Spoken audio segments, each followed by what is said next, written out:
Spheres of influence. What is your sphere of influence? My sphere of influence used to extend all the way to my cat. As long as I was scratching her, right on that spot, you know, right above the tail, right there, and only as long as I was scratching her. As soon as I stopped, that was the end of that. So I needed to find my voice. And how do you find your voice? Join Toastmasters. Oh! Yes, that's what we're going. It's the Toastmasters. That's what we're going. Okay, good. Toastmasters is the correct answer. And you find your voice using the Competent Communicator Manual. 10 fantastic lessons. You start off as a quivering puddle of goo, sliming into the meeting.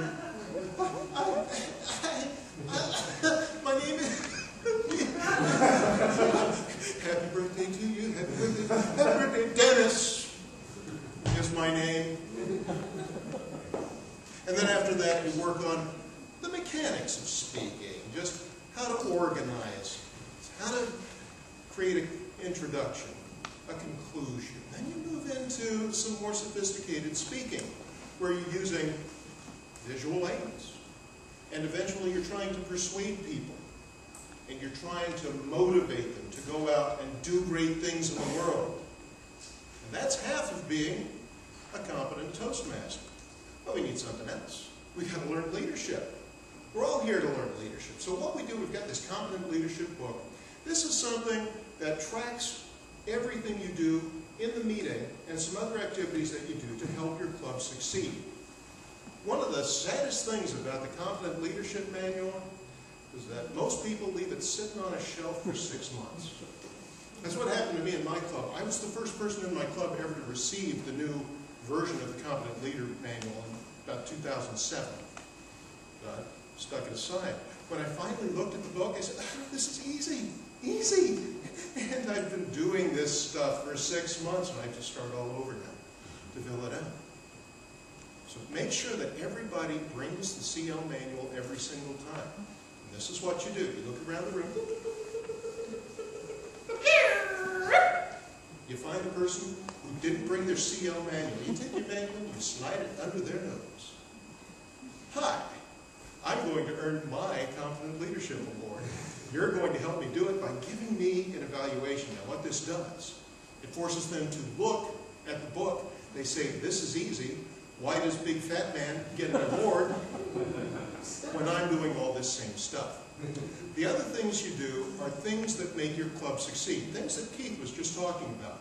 Have membership drives, greet people as they come into the room. Most importantly, a mentor. There's a whole chapter on mentoring. Mentoring is key to keeping people in the club. Not just bringing in new people and getting the new people excited. It works the other way too. I had an old German Shepherd. She was 13 years old. She was going to die. My parents were afraid. We're going to lose the dog. We'd better go get a puppy so that we have another dog and it'll ease the transition. They go out. They bring home the puppy. The old dog has something to take care of.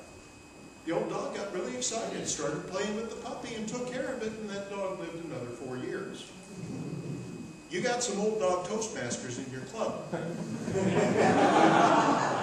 They're bored. No, I can't believe 2 speeches, table topics evaluation. Been there, done that, give them a puppy. What's this? What's a table topic? What do I do next? This is so cool. Yeah, puppy, it's cool, it's cool. I kind of used to enjoy it myself. When I was really working on my vocal variety, maybe I should work on some of that too again. And suddenly they have to read the book. They get excited about the speaking skills. They start working on their speaking skills. You've taken an old dog and turned it into an exciting member. That's what we want to do. When you do all of these things, you become an influential member of the club. And that's good enough for you, isn't it? Heck no! Heck no! You've got these leadership skills. You're a great speaker. What are you going to do? You're going to become a club leader. And here's the little dirty secret.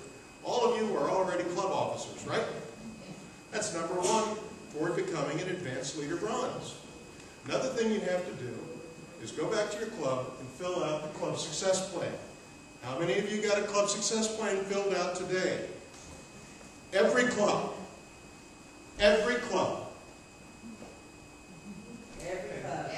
needs to fill out their club success plan by August 31st, without fail. Would you like to be a President's Distinguished Club this year? Yes. Would you like the fancy ribbon? Yes. Sure. Okay. Would you like to, for example, drive to the seashore sometime? Sure. That would be nice. Some people do it by going west until they hit a rock, and then they turn, and then they hit a rock. Like those trains that you used to get and turn it loose in the kitchen and bump into walls until it got someplace. Every now and again, hey, that train actually left the kitchen. Yay! They're designed to do that. But there are other people who want to go to the coast. They go to Google Maps, they see the map, they drive that direction, and they get it because they planned ahead. If you go back to your club, plan out who's going to get a CC, who's going to get an Advanced Communicator Award, who's going to get a CL, who's going to get an Advanced Leader Award. Plan it all out, put their name down, and don't say they're going to do it by June 2011. You plan it out so that they're going to get those awards in February, in March, because you've planned out how they're going to succeed, and your club is going to be a President's Distinguished Club. That's going to help you become an Advanced Leader Bronze. The only other thing you have to do is 2 of these presentations from the Leadership Excellence Series or from the Successful Club Series. These are 10-minute canned speeches. You can get up and just read it if you have to. It doesn't hurt. It's much better, of course, if you practice and you put your own experience into the presentation when you do it. But this is what we do in our club. If somebody has a scheduled speech and they come in and say, oh, I don't know, I was watching TV last night. I forgot to do my prepared speech. Can you find somebody else to speak for me? No, that's okay. You can work toward your Advanced Leader Bronze Award. You can read something from the Successful Club Series. It does 3 things. It fills up the time, it gives the club good information, and it teaches them not to forget to prepare their speeches. Now, if you do all of those things, you're going to be a pretty awesome person. You're going to be an influential club leader. And that's great. And that's the leadership side. You're always improving your speaking skills. After you finish that CC, you can move on to the Advanced Communication Manuals. Now, they come in essentially 2 flavors. There's the humorous speaking, storytelling, interpretive reading, the performance side of speaking. These are the books that I personally enjoy the most. But there are some people who are salespeople, professionals, management speakers, or perhaps you do a lot of technical presentations. There's a whole set of manuals that help you out in those areas. 15 advanced manuals. Each one of them has got 5 lessons. You do 2 advanced manuals, and you earn your Advanced Communicator Bronze. When you get that CC, they send you the first 2 manuals, don't they? That's right, children. The first 2 are free. That's how they suck you in. So when you earn those Advanced Communicator Bronze, suddenly you're not just speakers, you're influential speakers. Everybody's looking to you. Hey, that's that advanced speaker. I really need to go to the meeting. I need to hear Keith speak. I want to hear what Don has to say. Influential speaker, which is a great thing.